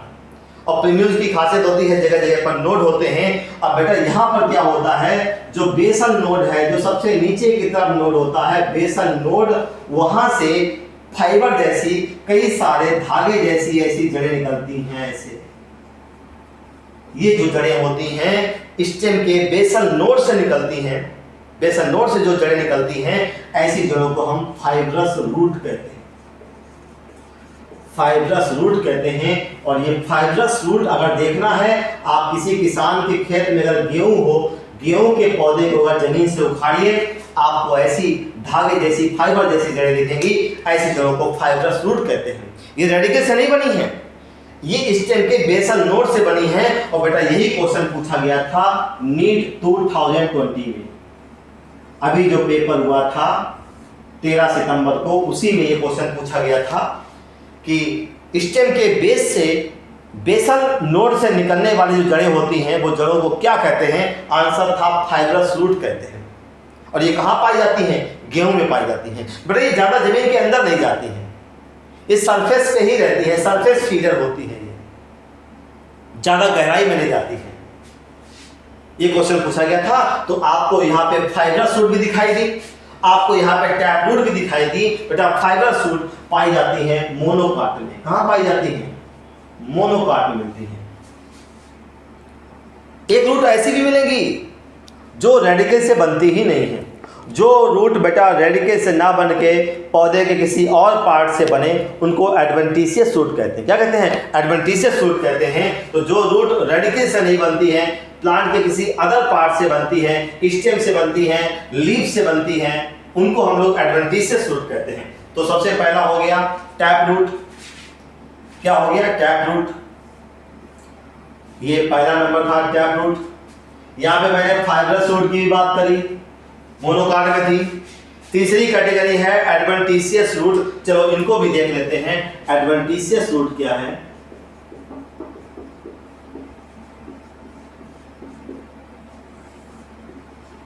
एडवेंटिशियस रूट अराइजेस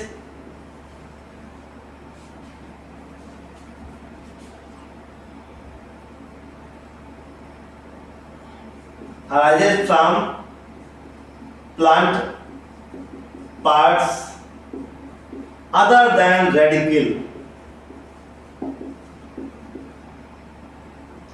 रेडिकल को छोड़कर किसी और पार्ट से अगर कोई जड़ बने, ऐसी जड़ को एडवेंटिशियस रूट कहते हैं। मतलब यहां रेडिकल का जिक्र नहीं होगा, ये रूट रेडिकल से नहीं बनती है। तो कहां से बनेगी? बेटा ऐसी जड़ें अगर प्लांट के बेसल नोड से बन रही है तो फाइब्रस रूट कहते हैं। फाइब्रस रूट भी एडवेंटिशियस रूट है, याद रखना, टैप रूट नहीं है। तो बेटा इसमें क्या होगी? अगर बेसल नोड से बन, इसमें क्या होगी? बेटा इसमें होगी फाइब्रस रूट। यहाँ पे ध्यान दो, फाइब्रस रूट कहाँ से बनेगी? बेसल नोड से बनेगी। Basal node of stem. Clear? दूसरी, अगर पहला एग्जाम्पल था फाइब्रस रूट, दूसरा एग्जाम्पल बेटा है इसमें अगर स्टेम के नोड या इंटर नोड से बने। आपको ऐसी जड़ें मिलेगी जो स्टेम के नोड या इंटर नोड से बनती है, उनको ट्रू एडवेंटिशियस रूट कहते हैं। True adventitious root.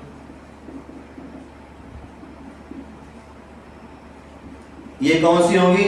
जो स्टेम के नोड या इंटर नोड से बनेगी। नोड या इंटर नोड से बनेगी। भाई नोड या इंटर नोड रूट पे तो होते नहीं है, स्टेम पे ही होते हैं।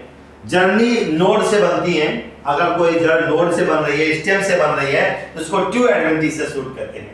और अगर कभी कभी ऐसे पौधे मिलेंगे जहां पर पौधे की जो पत्तियां होती हैं, पत्तियों के ऊपर रूट बनती है।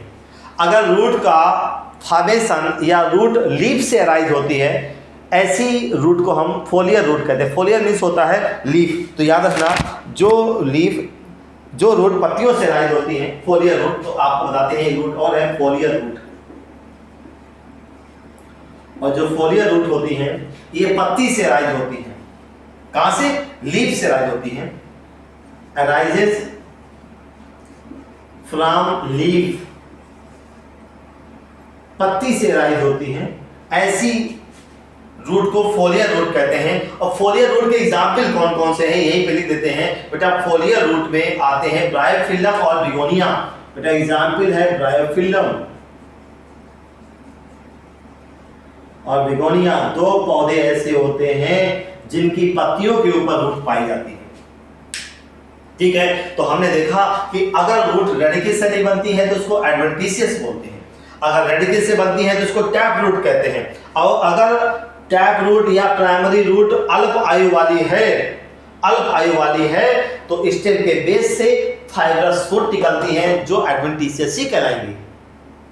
अच्छा बेटा ध्यान दो, यहां पे ये जो टैप रूट सिस्टम है, कभी आप एनसीईआरटी में इसका डायग्राम देखो बेटा, यहां पर प्राइमरी रूट जो है ये काफी लंबी है लंबी की नहीं? इसके बाद लंबी कौन सी है? इसके बाद जो लंबी है उसको बोलते हैं सेकेंडरी रूट। उससे छोटी कौन सी है? Tertiary root. उससे छोटी अगर कोई होगी तो रूटलेट हो सकती है। सबसे छोटी रूट जो धागा होता है उसको रूटलेट कहते हैं। अगर कोई ऐसा अरेंजमेंट जिसमें सबसे पहले बनने वाला पार्ट लंबा हो और जो नया पार्ट आए वो छोटा होता चला जाए, या जैसे देखो अगर कोई बेस पे कोई चीज बड़ी हो, और जैसे जैसे एपेक्स की तरफ जाए उससे बनने वाली रचना छोटी होती चली जाए। जैसे मान लो बेटा ये स्टेम है, और स्टेम से कोई शाखा निकल रही है। पहली शाखा मान लो लंबी निकली, फिर उसके ऊपर ये स्टेम का बेस है, ये जमीन से जुड़ा हुआ है। इसके बाद जो ब्रांच निकली वो छोटी निकली, जो तीसरे नंबर ब्रांच निकली वो और छोटी निकली, चौथे नंबर पे निकली वो और छोटी निकली। अगर एपेक्स की तरफ जाने पर जो स्ट्रक्चर हैं वो नए बने, जो सबसे पहले रचना बने, जो सबसे पहले बने वो बेस पे बने, और जो नई रचना बने, जो नया स्ट्रक्चर बने वो एपेक्स की तरफ बने। देखो ना, यहाँ पे कुछ जो नई शाखा बन रही है वो एपेक्स की तरफ बन रही है। जो पहली शाखा है वो बेस पे है, और जैसे जैसे ऊपर जाते हैं नई शाखाएं निकलती जाती हैं। तो ऐसे अरेंजमेंट को हम लोग एक्रोपीटल अरेंजमेंट कहते हैं। क्या कहते हैं? एक्रोपीटल अरेंजमेंट कहते हैं। यहां पर आप देखिए बेटा, जो प्राइमरी रूट है वो सबसे पहले बनी, और जो सेकेंडरी रूट थी उसके बाद में बनी, टर्सरी रूट और ऊपर की तरफ बनी, क्वार्टरनरी रूट और ऊपर की तरफ बनेगी। जो नई रचना है वो एपेक्स की तरफ बन रही है। कहाँ बन रही है? एपेक्स की तरफ। अगर कोई नई स्ट्रक्चर एपेक्स की तरफ बने तो ऐसे अरेंजमेंट को, ऐसे आर्डर को हम लोग एक्रोपीटल आर्डर कहते हैं। प्राइमरी रूट, सेकेंडरी रूट और टर्सरी रूट में कैसा अरेंजमेंट है बेटा आप बताएंगे। टैप रूट सिस्टम में एक्रोपीटल अरेंजमेंट है। कैसा है? एक्रोपीटल अरेंजमेंट। एक्रोपीटल अरेंजमेंट का मतलब होता है कि जो नई रूट बनती है वो एपेक्स की तरफ बनती है। मुझे दोबारा नहीं बताना पड़े, एक्रोपीटल अरेंजमेंट है। और जो सेकेंडरी रूट और टर्सरी रूट निकल रही है बेटा, ये जो प्राइमरी रूट है ना, इस प्राइमरी रूट के पेरिसाइकिल से जब हम प्लांट एनाटॉमी पढ़ेंगे तो आपको बताया जाएगा कि बेटा प्राइमरी रूट के किस हिस्से से सेकेंडरी रूट बनी है। तो प्राइमरी रूट की जब हम एनाटॉमी पढ़ेंगे तो प्राइमरी रूट में सबसे ऊपर की तरफ होता है एपिब्लेमा, इसके बाद बेटा कॉर्टेक्स होता है, इसके बाद एंडोडर्मिस होता है, इसके बाद पेरिसाइकिल होता है। अगर हम शरीर के अंदर जाएं, सबसे पहले स्किन मिलेगा। भाई स्किन में क्या होगा? पहले एपिडर्मिस होगी, फिर डर्मिस होगी, यही तो होगा। तो ऐसे ही जब हम प्राइमरी रूट ये देखेंगे सेकेंडरी रूट कहाँ से निकल रही है, तो प्राइमरी रूट में पेरिसाइकिल से निकलती है, और ये टर्सरी रूट कहाँ से निकल रही है? सेकेंडरी रूट की पेरिसाइकिल से निकलती है। रूट, ये जो प्राइमरी सेकेंडरी रूट है, ये जो आपके सेकेंडरी और टर्सरी रूट है, ये प्राइमरी रूट के पेरिसाइकिल से निकलती है। ये जो रूट की ब्रांचेज है सेकेंडरी और टर्सरी रूट, ये पेरिसाइकिल से निकलती हैं, और जो चीज अंदर से अराइज होती है उसको एंडोजीनस कहते हैं, और जो बाहर से अराइज होती है उसको एक्सोजीनस कहते हैं। ये सेकेंडरी और टर्सरी रूट जो होती हैं, ये सेकेंडरी और टर्सरी रूट जो होती हैं, ये अराइजेस फ्रॉम पेरिसाइकिल, ये पेरिसाइकिल से निकलती हैं। इसी वजह से सो कॉल एंडोजीनस, इनको एंडोजीनस बोलते हैं। और अगर कोई बाहरी सरफेस से कॉर्टेक्स से निकल रहा है या एपिडर्मिस से निकल रहा है उसको एक्सोजीनस बोलते हैं, तो इसको एंडोजीनस बोलते हैं। ये हम लोग प्लांट एनाटॉमी में पढ़ेंगे तो क्लियर हो जाएगा। फिर भी मैंने बता दिया कि सेकेंडरी रूट भी पेरिसाइकिल से निकलती है, टर्सरी रूट भी पेरिसाइकिल से निकलती है। पेरिसाइकिल अंदर होता है, इसीलिए इनको एंडोजीनस बोलते हैं। सारी चीजें मैंने आपको दिखाई। बेटा हमें कौन कौन सी रूट मिली? बेटा हमें टैप रूट मिली जो रेडिकल से बनती है, जो रेडिकल से नहीं बन रही है उसको एडवेंटिशियस कहेंगे, और अगर स्टेम के बेस से निकले तो उसको फाइब्रस कहेंगे। फाइब्रस भी एडवेंटिशियस रूट ही है, तो फाइब्रस रूट भी एडवेंटिशियस है। टू एडवेंटिशियस रूट जो नोड और इंटरनोड से निकलती हैं, और पत्ती से निकलने वाली रूट ब्रायोफिलम और बिगोनिया इसके एग्जाम्पल हैं। और बेटा जो टू एडवेंटिशियस रूट है इसमें ग्रास है, मोनेस्ट्रा है और बनियन है। जो टू एडवेंटिशियस रूट है इसके एग्जाम्पल में क्या क्या आएंगे? टू एडवेंटिशियस रूट में एनसीईआरटी में दिया है बेटा, जो ग्रासेस होती हैं, ग्रासेस हैं, मोनेस्ट्रा है और बनियन है। इसमें जो जड़ें पाई जाती हैं ये जड़ें टू एडवेंटिशियस रूट होती हैं, क्योंकि ये नोड और इंटरनोड से निकलती हैं। क्लियर? तो हमने यहाँ पर जो टाइप ऑफ रूट है इनमें टैप रूट और एडवेंटिशियस रूट, दो रूट मुख्य रूप से दिखाई दी मुझे। आगे चल के देखते हैं कि कोई भी रूट जो जमीन के अंदर धसी हुई है, अगर उसको निकाल के देखा जाए तो हर जगह पर एक जैसी नहीं दिखेगी। कैसी दिखेगी, चलो देखते हैं। अगर बेटा किसी पौधे में जो जमीन से गड़ा हुआ है, अगर उसको हम लोग खींचे, जमीन से बाहर निकालें, तो जो लंबी सी रूट आपको दिखेगी, उस रूट में क्या क्या होगा, कौन कौन से रीजन होंगे, क्या रूट हर जगह एक जैसी होती है, चलो इसको देखते हैं। नीट में क्वेश्चन इस साल रूट से बन चुका है, और जहां क्वेश्चन बना था मैं इसके बारे में आपको इंडिकेट कर चुका हूं।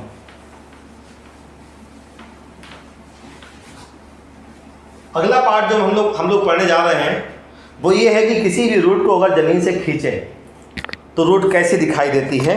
तो बेटा हम लोग क्या करेंगे, रूट बना के देखते हैं। ये पार्ट, ये जमीन है, ये जमीन है, जो स्टेम है वो ऊपर है, और जो नीचे वाला हिस्सा होता है उसको रूट कहते हैं। ये मान लो रूट है, ये रूट है,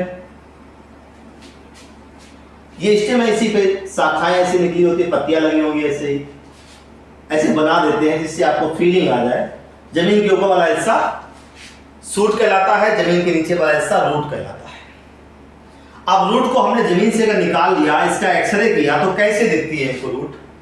तो बेटा रूट का काम है पानी और मिनरल्स को सोखना। ये जमीन के अंदर जाएगी, जो जमीन के अंदर जाएगी तो रास्ते में फ्रिक्शन होगा, सूखी मिट्टी होगी, कंकड़ भी होंगे। तो जो रूट का सबसे टर्मिनल पार्ट होता है, सबसे एपिकल पार्ट होता है, वो नाजुक होता है, कोमल होता है, डेलिकेट होता है, उसको चोट ना लग जाए, उसको कोई नुकसान ना पहुंचे। तो भगवान से रूट ने बोला कि मालिक हमारे पास आंखें तो है नहीं कि रास्ते में कंकड़ आएगा, पत्थर आएगा और हम उस रास्ते को बदल देंगे या रास्ते को छोड़कर मुलायम वाले रास्ते की तरफ चलने लगेंगे। इनके पास आंखें नहीं होती हैं। तो मालिक हमको प्रोटेक्शन दी जाए, हमको सुरक्षा दी जाए। जैसे देखा होगा जब हम कहीं ऐसी जगह पे हाथ डालते हैं जहां खतरे का चांस होता है तो हम ग्लव्स पहन लेते हैं। देखो तो क्या किया भगवान ने, इस रूट के एपिकल पार्ट पर, टर्मिनल पार्ट पे एक कैप पहना दी, एक टोपी सी पहना दी, जिसको रूट कैप कहते हैं। क्या कहते हैं, रूट कैप।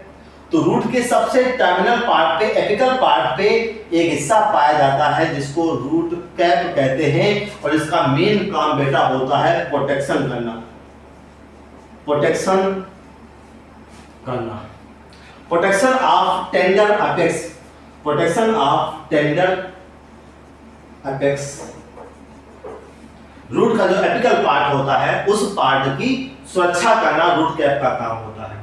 क्लियर। अच्छा, रूट कैप से कुछ मिलीमीटर ऊपर, रूट कैप से कुछ मिलीमीटर ऊपर एक ऐसा हिस्सा होता है जहां पर तेजी से सेल डिवीजन होता है। ये नीला नीला हिस्सा जो मैं यहाँ डॉट डॉट कर रहा हूं, एक हिस्सा ऐसा होता है जहां रैपिड सेल डिवीजन होता है,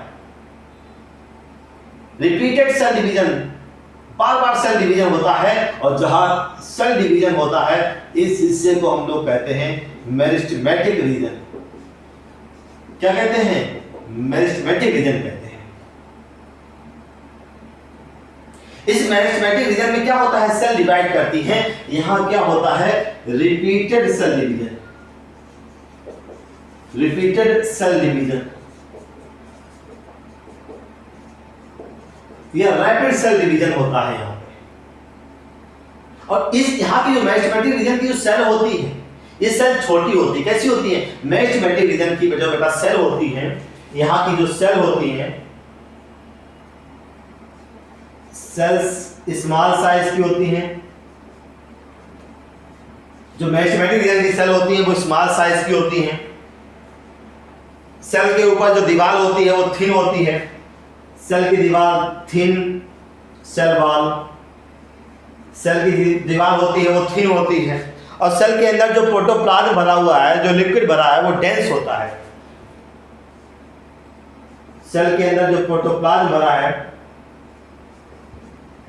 वो डेंस होता है। डेंस मीन्स होता है गाढ़ा होता है। ये खासियत है मेरिस्टेमेटिक रीजन वाले सेल की। और मेरिस्टेमेटिक रीजन कहाँ होता है, रूट कैप के जस्ट कुछ मिलीमीटर ऊपर होता है। तो इस हिस्से की सुरक्षा कौन करेगा? ये जो मेरिस्टेमेटिक रीजन है, इस हिस्से की सुरक्षा कौन करेगा? तो भगवान ने रूट कैप पहना दी इसको। रूट कैप, जब पौधे की जड़ अंदर जाती है तो सबसे आगे रूट कैप है। मान लो रूट कैप फ्रिक्शन के कारण डैमेज भी हो गई, तो भगवान ने कहा जो मेरिस्टेमेटिक सेल है, जहां तेजी से सेल डिवीजन होता है, यहां से सेल बनकर रूट कैप को रिपेयर करती है। ध्यान देना, लिसन बेटा, रूट कैप जब अंदर जा रही है, रूट अंदर जा रही है, तो रास्ते में अगर कोई डैमेज भी हो गया, ये सेल अगर मर गई, तो इस सेल को कौन रिप्लेस करेगा? जो डेड सेल है उनको कौन रिप्लेस करेगा? तो मेरिस्टेमेटिक सेल से, मेरिस्टेमेटिक रीजन से जो सेल बन रही है बार बार डिवीजन से, वो सेल की, रूट कैप की सेल को रिपेयर करती रहती है। क्लियर? ये मेरिस्टेमेटिक रीजन है। अब बेटा मेरिस्टेमेटिक रीजन से सेल कहां आएंगी? मेरिस्टेमेटिक रीजन से सेल आती है रूट कैप की तरफ, जो रूट कैप को रिपेयर भी करती है, और मेरिस्टेमेटिक रीजन से सेल जो बन रही है वो ऊपर की तरफ भी जाती है। और रूट मेरिस्टेमेटिक रीजन के जस्ट ऊपर जो हिस्सा आता है, इस हिस्से को हम अलग कलर से लिख रहे हैं। ये जो आगे वाला हिस्सा आएगा, ये मेरिस्टेमेटिक रीजन के बाद जो आएगा, इसको कहेंगे बेटा जोन ऑफ इलॉन्गेशन। क्या कहेंगे? Zone of elongation. यहां से क्वेश्चन आते रहते हैं, तो याद रखना यहाँ पे बेटा, मेरिस्टेमेटिक रीजन की जो सेल डिवाइड हो रही है, ये ऊपर की तरफ डिफरेंशिएट होकर डिवाइड करना बंद कर देती है। जब ऊपर की तरफ डिफरेंशिएट होकर डिवाइड करना बंद कर देती है, तो ऐसे रीजन में क्या होता है, यहां पर जो सेल आ गई, यहां जो बेटा सेल होती हैं, ये सेल अपना साइज गेन करती है। हर सेल का अपना एक साइज होता है। यहां पे सेल अपना साइज गेन करेगी, और जब साइज गेन करेंगी तो सबसे ज्यादा लंबाई में ग्रोथ इसी रीजन में होती है। और जिस रूट के जिस भाग में लंबाई में ग्रोथ सबसे ज्यादा होती है, इसी वजह से इसको जोन ऑफ इलॉन्गेशन कहते हैं। मेरिस्टेमेटिक रीजन के जस्ट बाद वाला जो भाग होता है, वहां सबसे तेजी से लंबाई बढ़ती है। That's why called zone of elongation. क्यों लंबाई ज्यादा बढ़ती है? क्योंकि यहाँ पे सेल अपना साइज गेन करती है, अपना साइज अटेंड करती है, और साइज अटेंड करने के बाद इस वाले भाग में मैच्योर हो जाती है। तो इलॉन्गेशन के जस्ट बाद वाला जो भाग है, जो ये वाला भाग है, this portion is called zone of maturation. Zone of maturation. और जोन ऑफ मैच्योरेशन की खासियत क्या है? इसमें जो इसकी जो ऊपरी बाहरी परत है, जो इसकी बाहरी परत है, जहां पे इसकी एपिग्लेमा होती है, इसकी जो बाहरी परत है, वहां पे जो सेल होती हैं, वहां हर सेल से, सिंगल सेल से ऐसे फाइबर जैसे निकलते हैं। ये यूनिसेलुलर हेयर होते हैं, ये ऐसे हेयर निकलते हैं। और ये जो यूनिसेलुलर हेयर है ना, ये इनको रूट हेयर कहते हैं। और ये जो रूट हेयर है बेटा, ये पाए कहाँ जाते हैं? ये ना तो रूट कैप पे पाए जाएंगे, ना मेरिस्टेमेटिक रीजन में पाए जाएंगे, ना इलॉन्गेशन रीजन में पाए जाएंगे। ये जोन ऑफ मैच्योरेशन में पाए जाते हैं, और ये यूनिसेलुलर होते हैं। और मैंने बताया अभी आपको, अभी जस्ट पहले जो डायग्राम बताया था कि रेडिकल से बनने वाली रूट प्राइमरी रूट, और प्राइमरी रूट से ब्रांच निकली सेकेंडरी रूट, सेकेंडरी रूट से ब्रांच निकली टर्सरी रूट। जो सेकेंडरी और टर्सरी रूट थी, ये पेरिसाइकिल से निकल रही थी, इस वजह से वो एंडोजीनस थी। जो ये रूट हेयर हैं, ये बेटा ऊपरी पार्ट से निकलते हैं, ये एपिडर्मल इन ओरिजिन होते हैं। रूट हेयर कैसे होते हैं? Unicellular epidermal in origin. Epidermis बाहर की तरफ होती है, और जो चीज बाहर से निकले वो एक्सोजीनस। रूट हेयर कैसे होते हैं? एक्सोजीनस होते हैं। जबकि प्राइमरी से निकलने वाली सेकेंडरी और टर्सरी रूट एंडोजीनस थी, क्योंकि पेरिसाइकिल से निकल रही थी। ये एक्सोजीनस क्यों होते हैं? क्योंकि ये एपिडर्मल इन ओरिजिन होते हैं, एपिडर्मल इन आउटग्रोथ।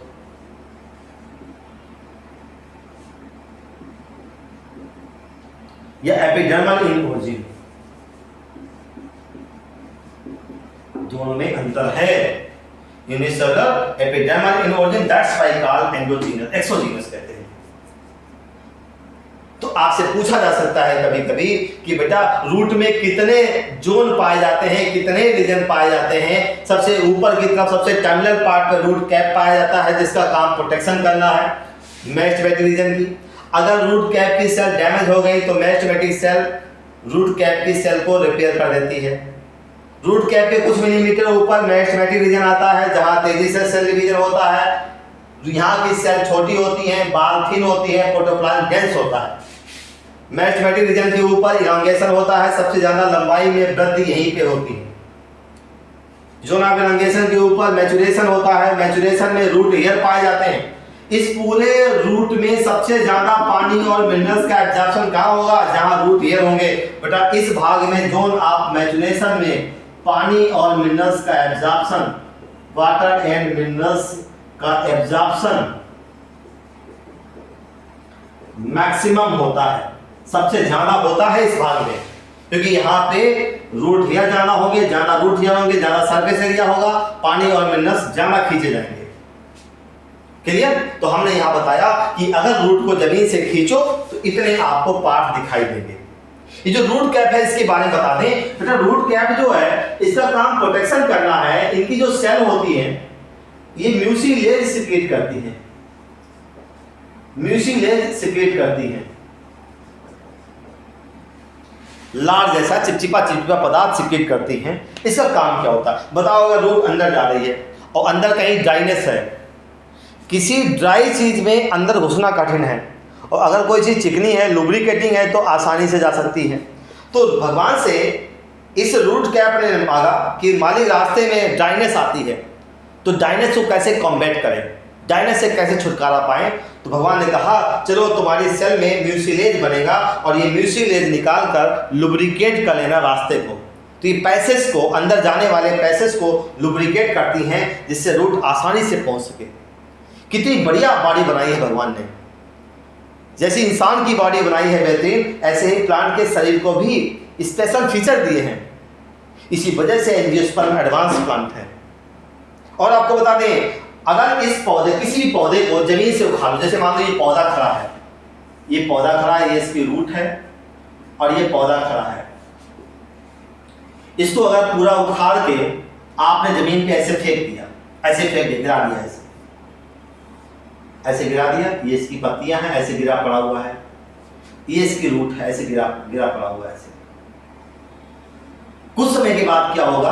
अगर ये जिंदा है तो रूट क्या करती है? ये रूट बेटा जमीन के अंदर धंसने लगती है और स्टेम जो होता है ये सीधा खड़ा होने लगता है।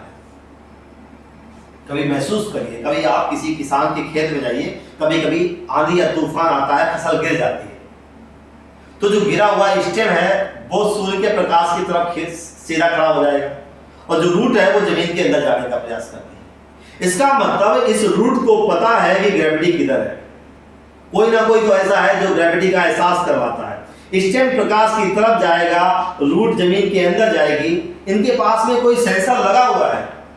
तो कहते हैं ये जो रूट कैप होती है इनकी सेल्स में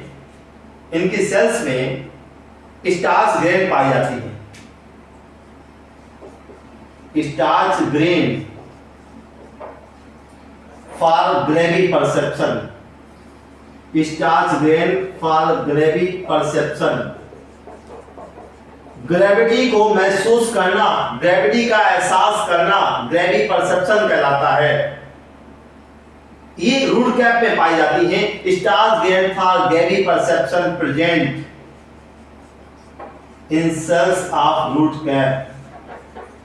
रूट कैप की सेल में स्टार्च ग्रेन पाई जाती हैं जो ग्रेवी परसेप्शन करने का काम करती हैं। ये एनसीईआरटी में दोनों पॉइंट नहीं लिखे हैं, लेकिन मैंने बता दिए। कहीं से क्वेश्चन पूछा जाए, किसी प्रकार का पूछा जाए, अगर थोड़ा सा इधर उधर से पूछते हैं तो आपके 100% क्वेश्चन सही होने चाहिए। तो बेटा ये रूट कैप की विशेषता थी, मेन काम इसका प्रोटेक्शन करना था। अच्छा आपको बता दें, क्या रूट कैप की सेल डैमेज हो जाए रिपेयर हो सकती है? यस।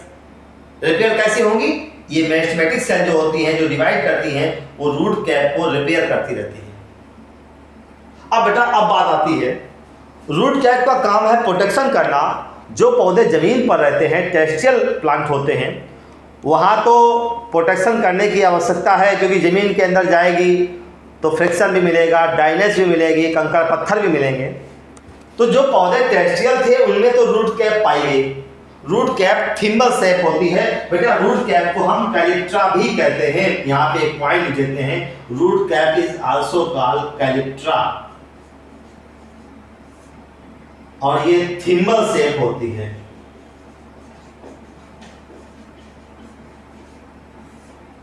थिम्बल शेप होती है, ठीक है। अब जो पौधे पानी में रहते हैं, पानी में रास्ते में तो फ्रिक्शन मिलेगा नहीं, पानी में रास्ते में कंकड़ पत्थर तो मिलेंगे नहीं, तो पानी में रहने वाले पौधे थे, उनने भगवान से हाथ जोड़ लिए कि मालिक हमको कैप मत देना, हमें कैप की क्या आवश्यकता है, हमें तो रास्ते में कोई फ्रिक्शन नहीं मिलेगा, हमको प्रोटेक्शन करने की आवश्यकता नहीं है, हम पानी में रहने वाले हैं, हमको तैरना अगर नहीं आता है तो हमको बायंसी चाहिए, हमको लाइट वेट चाहिए, हमको बैलून लाइक स्ट्रक्चर चाहिए।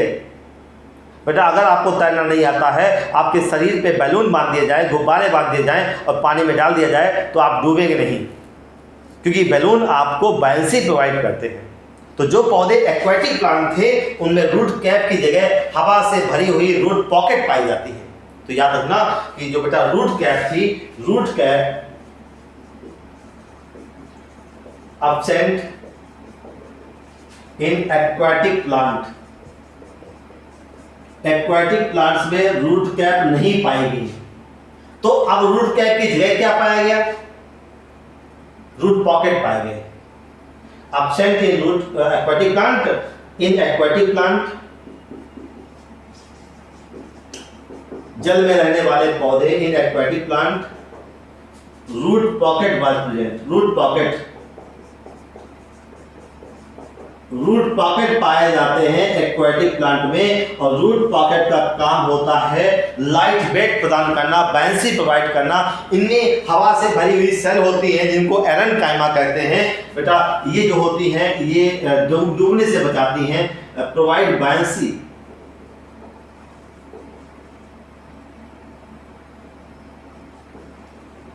ये बायंसी प्रोवाइड करती हैं, ये लाइट वेट प्रदान करती हैं, या बैलेंसिंग का काम करती है, एक्ट एज बैलेंसिंग ऑर्गन।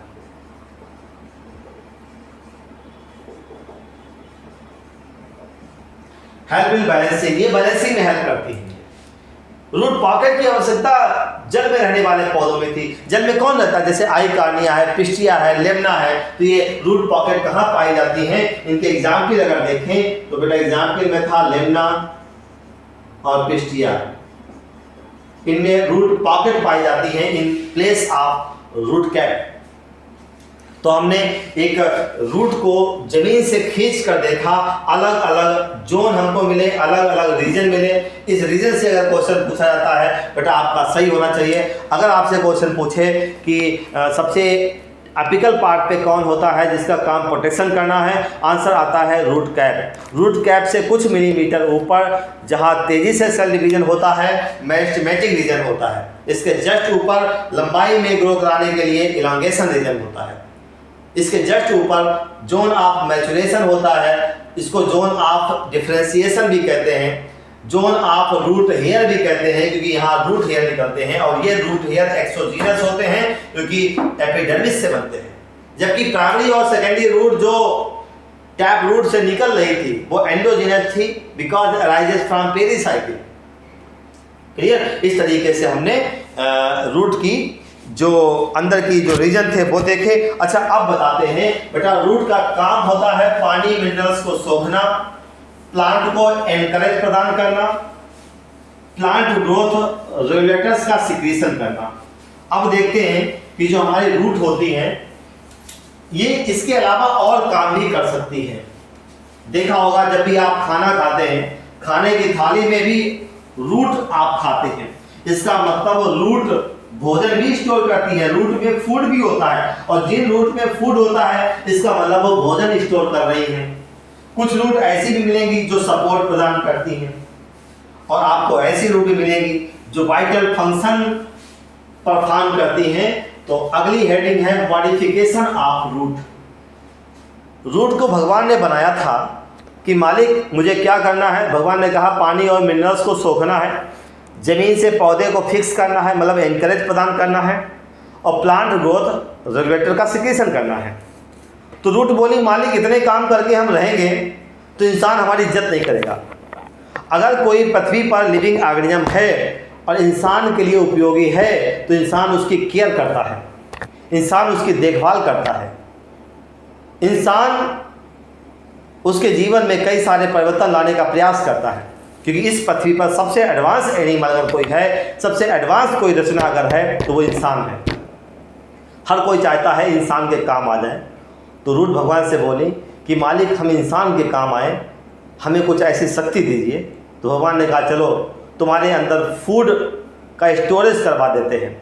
अगर फूड होगा तो इंसान तुम्हारी केयर करेगा, क्योंकि इंसान को फूड की आवश्यकता है और इंसान को फूड प्लांट से ही मिलता है। तो यहाँ दिखाते हैं रूट में मॉडिफिकेशन किया गया। रूट और काम भी कर सकती हैं, पानी मिनरल्स के एब्जॉर्प्शन करने के अलावा और क्या क्या काम करती हैं। तो हमारी हेडिंग है modification of root. Modification of root, clear.